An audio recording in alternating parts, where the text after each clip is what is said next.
Biden administration has announced an immigration proposal that's pretty reminiscent of policies that were implemented under Donald Trump. Now, the new restrictions, and restriction really is the key word here, will largely bar migrants who traveled through other countries on their way to the US-Mexico border from applying for asylum in the United States. This is going to impact tens of thousands of migrants and refugees. And the whole idea is, listen, if you had to travel through another country to get to us, why don't you stay at that country? You know, just stay there. That's the policy, which is pretty bad.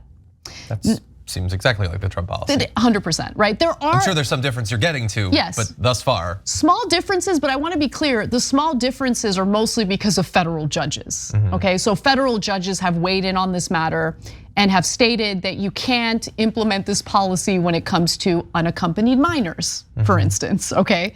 So luckily we have some decent federal judges left, but let me give you the details on what Biden is doing. So the proposed rule would presume asylum ineligibility and encourage migrants to avail themselves of lawful, safe, and orderly pathways to the United States, of which there are few, by the way, or otherwise to seek asylum or other protection in countries through which they travel, thereby reducing reliance on human smuggling networks that exploit migrants for financial gain, according to the text of the regulation.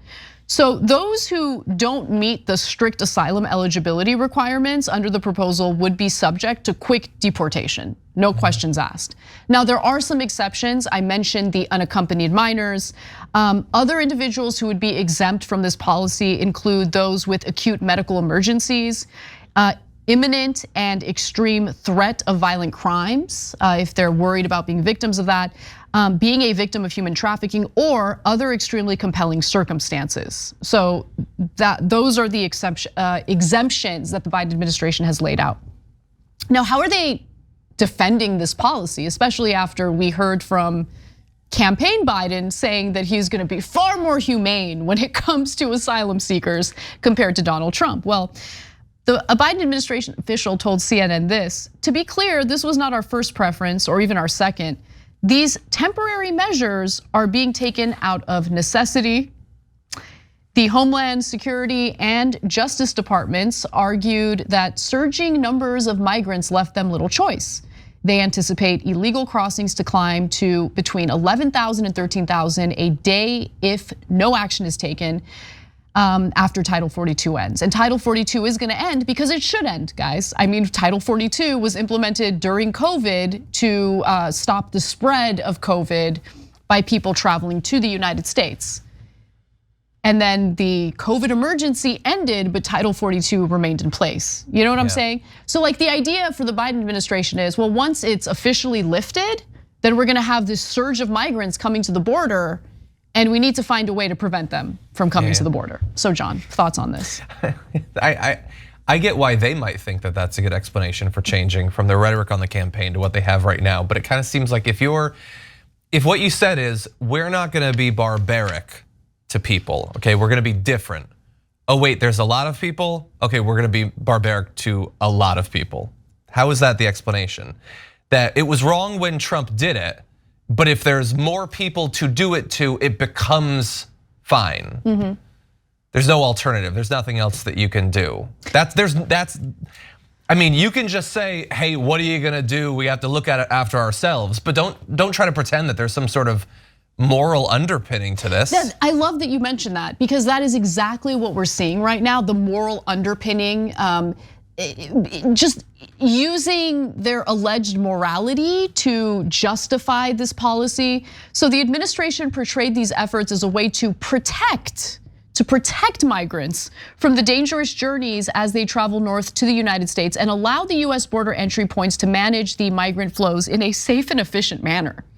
But critics have said that they want to use an app, by the way, to have them basically register and schedule an appointment to, without having to come in person. Right, yeah, they're like, listen, we have a solution. Just download the app, okay? Because I'm sure that the migrants coming to the border like have the resources, the technology, like just the ability to do that, to rely on an app in order to schedule an appointment to appear at a border entry point.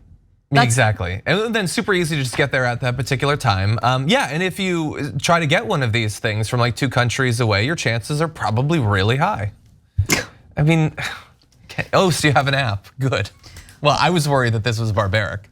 So, and also, by the way, we want to have this policy so they don't even bother coming is just a slightly more complex version of Trump giving a speech saying don't come. That's what they would say. Stephen Miller would write the speeches for him. Don't come. This is just a tech bro adjacent version of the argument that was being made by the Trump administration. That's what this appears to be, but at the same time, this issue is far more complicated and nuanced than anyone will admit to, right? So listen, everyone wants to be mad at Biden, but understand that to solve the immigration policy, to solve our immigration issues, we need legislation by Congress, right? So let's talk about the reaction from Democrats to what Biden is doing, okay? Because the reaction from Democrats is a strongly worded letter. Pramila Jayapal and Jerry Nadler wrote a strongly worded letter to Joe Biden. I don't care about your strongly worded letter, and neither does Joe Biden, quite frankly, okay? If you're not going to actually do your jobs and legislate, pass immigration reform, which we obviously desperately need, then that's it. Like, we're gonna keep kicking the can down the road. We're gonna keep implementing inhumane policies. And look, guys, let's also keep it real, right? I feel like the left, oftentimes when it comes to this issue, has a just let everyone in idea, except we don't have like endless resources for that. There needs to be some policy to restrict, the flow of people coming into the country. It's just the fact of the matter. We don't have enough housing, we don't have enough resources. I'm not gonna lie to you and tell you like, no, we should totally have an open border policy, it'll be totally fine. That's not the reality of the situation. At the same time though, we do have people in the country who are of undocumented status. We need to have a discussion about, first of all, how they get abused by companies, they get underpaid, sometimes, oftentimes less than minimum wage, and they don't have the ability to report them to the authorities because they're worried about being deported. We need to do something about that. Like, the entire system is broken, and there hasn't even really been a debate in Congress about immigration reform since 2013. Yeah, I might amend what you had said to, rather than they need to do something now, which seems inconceivable. It is inconceivable. And even if it was conceivable, what I might concede is that any bill that would come out of this Republican House would be far worse than a barbaric status quo. Maybe I might be wrong, I doubt it. I also think, look, if you're talking about solving the migration problem or whatever, I don't think, and I know that you don't, they probably want that conversation to be bound to how thick is the wall gonna be. I think that we obviously need to go way broader than that, including potentially like housing can be built. We have hundreds and hundreds of additional $1 billion to spend on our defense budget over and above any reasonable need to secure America. So in theory, if money were to be allocated to a holistic view of dealing with migration and integrating people into communities throughout America, I mean, there's a lot of resources that could be there in theory. But they don't go. But those resources don't go toward those. Yeah, in the same way that an immigration bill doesn't get talked about or voted on. Exactly. Both of these things are purely speculative. My point is, this issue is not going to be solved unilaterally by the executive branch because the executive branch doesn't have the ability to solve it unilaterally. You need congressional action. Yeah. Congress is useless. Congress is useless. They love to bitch and moan about this issue, but they do nothing about it, whether you're talking about Democrats or Republicans. Okay, so that's the problem here, and it's an incredibly frustrating situation to talk about because all the focus is also on the southern border, which I get. Some people, they're visual, like they want to visualize the problem, right? Oh, we just need a wall. The wall will solve everything, except it won't. It won't, guys. It won't solve everything. Okay, I need people to understand that the vast majority of undocumented immigrants in the country right now didn't cross the southern border. They flew in and they stayed here. So the wall's gonna have to be really tall then. I mean, I don't know. Do we do an iron dome to prevent people from coming in? Don't put it out there. Okay. Marjorie Greene has already taken out her crayons and she's sketching out what it's gonna look like. God, she's so dumb. Okay, so let me give you the numbers. Let's go to graphic 7 here. Data from the Center for Migration Studies shows that 2/3 of the nation's 10.2 million unauthorized immigrants entered legally, either with a visa or a permit, but they overstayed. Yeah, but caravan. It's just this issue has been boiled down to culture war theater, when in reality we're talking about human lives. Yeah. And we're not talking about actual comprehensive legislation to deal with it effectively. No, and nor will we soon. Can I ask you a super quick question? Absolutely. Do you think that Biden is, do you think it's one or the other of this thing, or a mix? And if so, what mix? He's doing this because it's in a vain quest to get the approval of Republicans who will never give it to him no matter what he does. If he were to stand on the border wall with a massive flamethrower burning up migrants, they would still boo him. Or does he he thinks this is necessary? I need to do this, I'm gonna do this. Is it honest or not? I think Biden, could be wrong either way. In my opinion, I think it's pretty obvious that Biden has tried to run away from the immigration issue, and he's getting hounded by it.